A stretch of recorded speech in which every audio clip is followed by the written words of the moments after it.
داستان اونجایی شروع شد که من این نیمکت رو توی خیابون پیدا کردم و آوردمش خونه. البته این ویدیو واسه بالکنمه. توی اینستاگرام دیده بودم که مردم سه چیزا رو توی خیابون پیدا میکنن، تو مارکت پلیس میذارن میفروشن. برای همین سرچ کردم، توی یکی $99. برای همین سریع شروع کردم اون پیچاشو بستن و یه سنباده کلی زدم. یه ویدیو کلی گرفتم و آپلودش کردم واسه توی مارکت پلیس. یه ذره بالا پایین کردم، گفتم $25 بزنم ببینم چه جوریه، تست کنم. به طرز عجیبی تو همون چند لحظه اول 3 نفر اومدن. گفتم حالا ببینم چه جوری میشه. یه ذره گذشت و این تعداد بیشتر شد. همینطور که داری میبینی، همینطوری گذشت و همینطوری داشت تعداد بیشتر میشد. تا اینکه با یکی اوکی کردم و بهش گفتم که بیا من بدین این کتو بدم.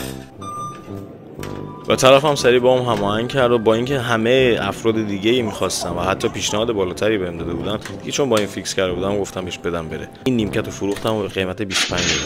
اگه من تونستم پس مطمئن باش تو هم 100% میتونی. با من همراه باش که کارهای عجیب غریب با هم انجام بدیم. خیلی مخلصیم.